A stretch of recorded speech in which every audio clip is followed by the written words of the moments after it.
And let's get to Senator Marsha Blackburn now of Tennessee Judiciary and Armed Services Committee she serves on. Senator, your first reaction. My first reaction, Harris, is that malign rogue regimes many times try to take hostages. This is something that is against international norms. We will see how this progresses with Ms. Griner. I know that the State Department has been working to try to seek her release and also the release of other hostages. Talk to me, if you can, about the prisoner swap and how that has worked in the past, and can that work with a country that's invaded Ukraine? I mean, you could not have higher stakes in all of this. You could not have higher stakes in all of this, and we have individuals that are being held by different regimes at this point in time. Sometimes there is a prisoner swap that does work. Sometimes there is conditions that do work. And many times it depends on the resolute nature of the administration that is making that. You saw these fall apart under Carter. You saw success with Reagan. You saw success at different times with other administrations, and you have seen failures. So I think, Harris, what you have to do is look at how this administration approaches it. Is it from a position of strength or a position of weakness? And unfortunately, right now, with Russia, with China, with other regimes, they look at this administration and they see one of weakness or one that seeks to appease. Well, you have said a lot there, and we know that Brittney Griner spoke right before this whole procession started, so she's been found guilty now. Now we await the sentencing. Let's hear directly from Brittney Griner. I made an honest mistake, and I hope that in your ruling that it doesn't end my life here. That's why I pled guilty to my charges. I understand everything that's being said against me, the charges that are against me, and that is why I pled guilty. But I had no intent to break any Russian laws. To hear directly from her, I mean, that is American bravery. That's our branding. Yes, it is. A world away.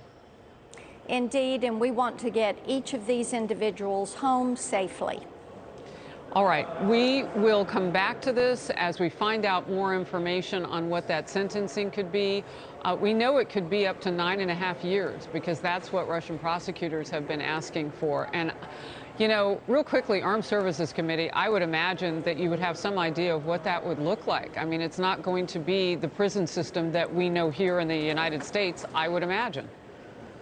And this is one of those things that are items of concern for us when you look at other countries and the different standards. And again, we're going to continue to monitor this, just as we are with others that are being detained in different parts of the world, Harris, and the treatment that they receive, relying on entities that have the ability to go in and work to protect human rights and to protect these individuals.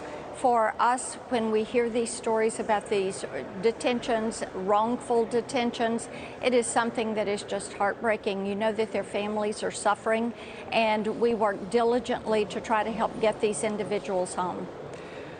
We will report the sentencing when we learn it. Senator, let's move to this. Some rare applause for Speaker Pelosi coming from across the political aisle. More than half of the Senate's GOP members have released a statement praising her Taiwan trip. They say the stop was no different than foreign policy moves of the past, and the United States should not back down in the face of China's intimidation tactics. The White House, however, is holding back any praise. Let's watch together. I think that it was good that she went. We cannot dictate, and we will not dictate where members of Congress go. Members of Congress, wait, let me finish. When they go, he doesn't dictate it, they go. Now he can say if he thinks it was good or not. I mean, that's not how it works. A Politico analysis says the Biden administration bungled the messaging big time. The fumbling of the public narrative for Pelosi's trip bolstered the Chinese government's depiction of her journey as an inflammatory escalation in United States engagement with Taiwan, is what Politico wrote. Senator Blackburn, I had on House Minority Leader Kevin McCarthy yesterday, and he said that the weakness from the White House actually created a window for China to come up with a narrative that made itself look better in all of this and made us look weaker in all of this. That is very true. And remember the days, Harris, when your divisions ended at the water's edge, and you had a foreign policy message where everybody was on the same page, pro-America. And Nancy Pelosi was right. I applaud her for making that trip. Members of Congress and our teams have been in and out of Taiwan for years. The White House knows that members have visited Taiwan and other countries in the Indo-Pacific, and they work to fight against the Chinese Communist Party. And now, for the White House to be injecting hesitation into praising this, the State Department to be trying to reframe this, it is inappropriate. We need to be there to support Taiwan independence. So it's taken some days to get clarity on exactly what China would do. And now that they are firing missiles around airspace, and we already knew that they were perched on the waterways around Taiwan.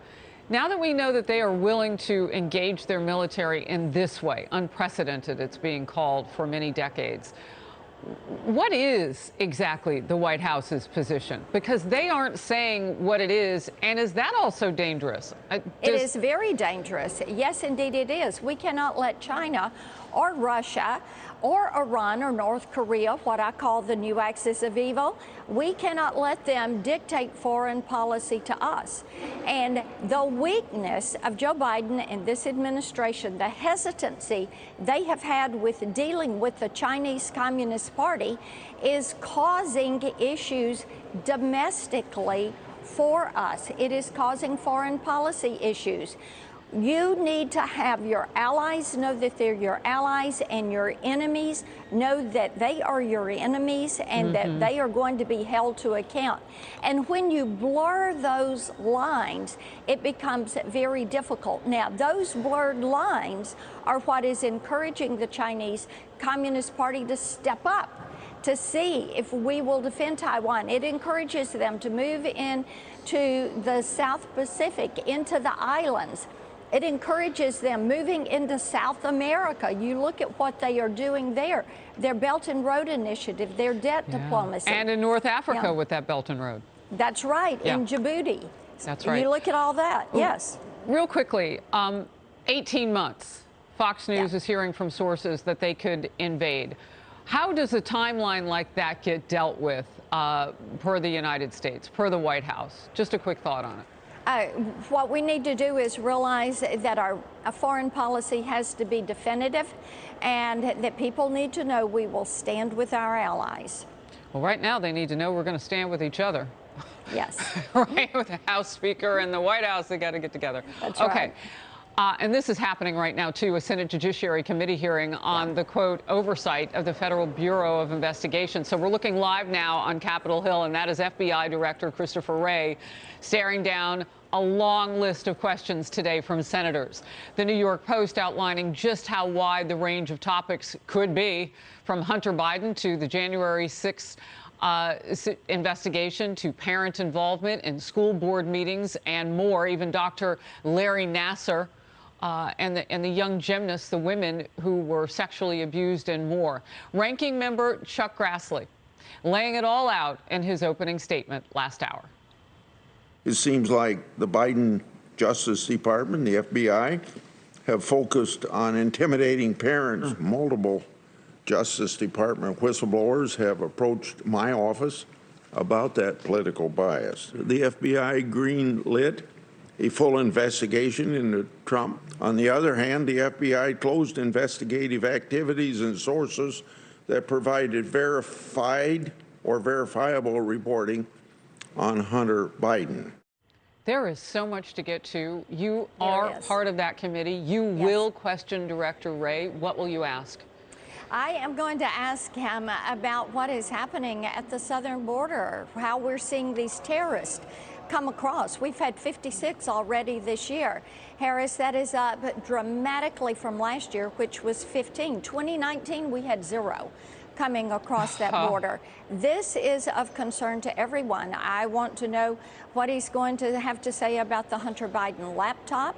I want to know what he's going to say about these Confucius Institutes that have come in, and the Chinese Communist Party, some of their push to get scientists who are under contract to the Chinese Communist Party into our university campuses. I've got a list, worked on my questions last night. I'm going to step back in that hearing and be ready to ask those questions. I know you will be, and I hope that Christopher Wray is ready for all of that too, because those are very important questions for us to know the answers to. Senator, thank you for taking a moment to step out of that important Judiciary Committee hearing today, and we'll see you soon. Good to be with you. Thank you.